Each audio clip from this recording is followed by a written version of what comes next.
አይዞሽ በቃ አታልቅሽ የኔ ልጅ ታርፈሻል።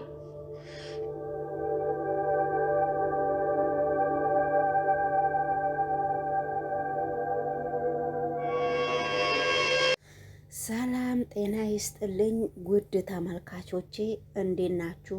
ደህና ናችሁ ወይ? ሁሉ ሰላም፣ ሁሉ መልካም ነው፣ እግዚአብሔር ይመስገን። እኔ በጣም ደህና ነኝ። ዛሬ እየላችሁ የመጣሁት ቪዲዮ አደራ ድራማ ክፍል 94 ነው። አደራ ድራማ በሚገርምና በሚያሳዝን ሁኔታ እንግዲህ ብሌንን ባለፈው አቶ በኃይሉ ደብዳቤ ልኮልሻል፣ አቶ በኃይሉ ስጦታም ልኮልሻል። በዚህ መርፌ ነው አንዴ ወግቼሽ የደም ስርሽ ውስጥ ሲገባልሽ አንዴ ትገላገያለሽ። ይሄ ሁሉ ስቃይ የለምና አይዞሽ ብሌን እንዳታስቢ ብላ ስታሽሟጠጥባት ነበረ። ነገር ግን እሷ እንዳሰበችው ሳይሆን ፈጣሪ እንዳሰበው ነው። ብሌን ግን ህይወቷ ተርፎ ዛሬ ከሆስፒታል ለመውጣት ደርሳለች። ነገር ግን ዶክተሩ ለራሱም ዶክተሩን እንዴት እንዳረገችው አይታወቅም ነበረና ዶክተሩ አዲስ ነው። አንዴ ስትለው ነው የወደቀው።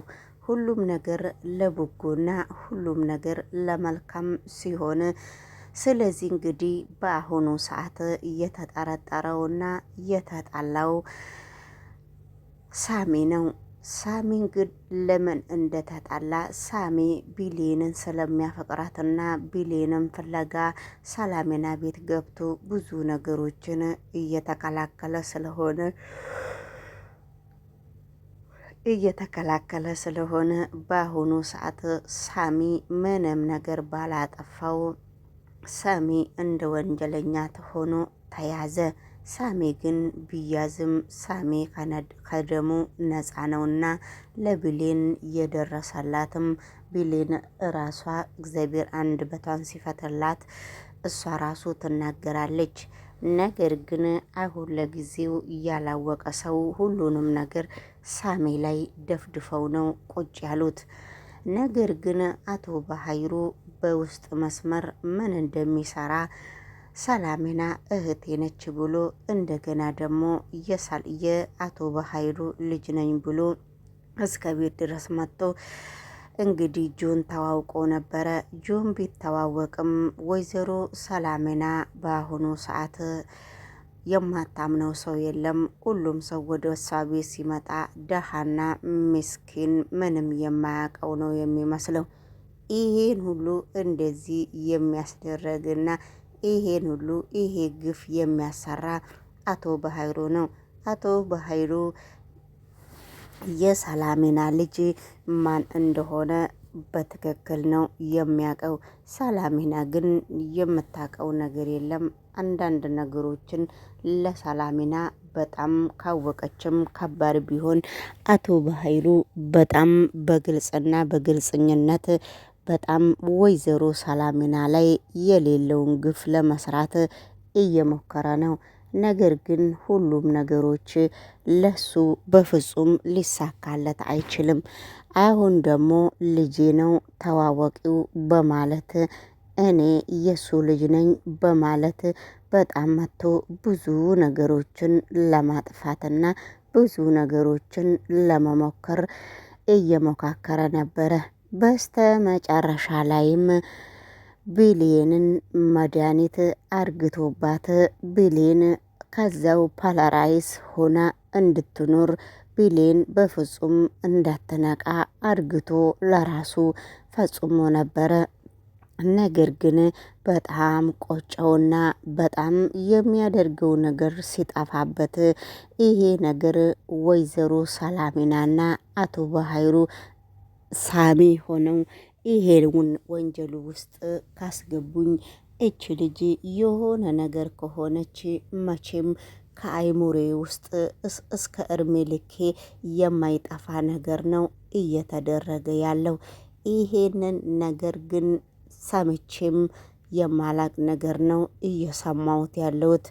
በአይሙሬም መቀበል ስላቃተኝ ነገሮቹን ግን እኔ በቀላል አድርግ ብሌን እንድትሞት ምንም የማታቅ ልጅ ነችና ብሌን ግን እንድትሞት እኔ አልፈልግም ብሎ በመጀመሪያ ቀን ሲሯሯጥ ነበረ። ከዚህ ሁሉ እሱ ተሯሯጠም አልተሯሯጠም እየተጠራጠረው አንድና አንድ ሰው ነው። እየተጠረጠረው እየፈረደበት አንድ ሳሚ ብቻ ነው። ሳሚ ግን የብሌንን ህይወት ነው በአሁኑ ሰዓትም እያዳናትና ከአሁን በፊትም ብሌንን ህይወቷን በጣም ነው ያዳናት። ነገር ግን ሁሉም ነገር በጥሩ ሰው ላይ ይፈረዳልና ሁሉም ነገር በሳሚ ላይ ነው እየተደፈደፈ ያለው። ነገሮቹ ቢሆንም አንድ ጥሩ ሰው ከሰራ ለጊዜው ይጎዳል እንጂ ፈጣሪ ምን እንደሚያደርግ ሁሉንም ነገር ያውቃል። ሳሚ በአሁኑ ሰዓትም መውጫ መግባውን ጆንን ከልክለዋል። ጆንና ልጅቷ ደግሞ ምስጢረኛ ሆነው እየተነጋገሩ ነው። ደረቱ ላይ በቃለም ደረቱ ላይ ደውልልኝ ስልክ ብላ በደረቱ ላይ ጭራሽ ስልክ ቁጥሯን ጻፈችላትና የሱና የሷ አይን የሱና የጆንና የሷ ምኞት አንድ አይነት እንደሆነና እየተበደሉም ለሰው ተላላኪ እንደሆኑም አንድ ሆነና እሷም ተረዳችው፣ ጆንም ተረዳው። ነገሮቹ ሁሉ ለበጎና ለጥሩ ነገር ስለሆነላት በቃ ባይ ብላ ስትሄድ ጆን ደግሞ ምን አይነቷ ልጅ ነች ብሎ ቆሞ ሲመለከታት ነበረ። በመካከሉ እንግዲህ ሳሚ መውጫ መግቢያውን ስላሳጠው የምትሰራውን ስራ በደንብ ተረድቼ ካለው ስለዚህ እንግዲህ የትም እንደማታመልጥና ምንም እንደማታንገራግድ ንገረኝ። ስለዚህ ሁሉም ነገር እንተያያለን በማለት ተሰነባብተዋል። ነገር ግን አሁን ደግሞ ቃሉና አቶ በኃይሉ ቢሮ ውስጥ ቁጭ ብለው በጣም እየተፋጁ ነው። ቃሉ ግን በብሌን ሞት ትሞታለች በሚባል ሁኔታ ጨምጨምታ ስትሰማ በጣም ደስ እያላትና ከአቶ በኃይሉ ጋር በጣም እያረገረገች ነው። አቶ በኃይሉ ግን በመካከሉ የስልክ ጥሪ ሲመጣለት ቆሽቶ ነው የደበነው። ያቺ ዛሬም አትሞትም ማለት ነው ወይ ነው ያለው። ራሱን በደንብ አርግቶ ነው አቶ በኃይሉ ራሱን የጠየቀው። ነገር ግን በመካከሉ ይሄ ሲመጣ ጆንም እሷ እንዳትሞት ብሎ በጣም እየሮጠ እንዳስጣለው ማን ነው እንደዚህ ያደርገህ ብሎ ሲናገር እኔ ስሙንም አላቀውም፣ የለበሰውም ልብስም ቀይ አይደለም ጥቁር ነው። ነገሮቹ በጣም ከባድ ነበሩ ለኔ።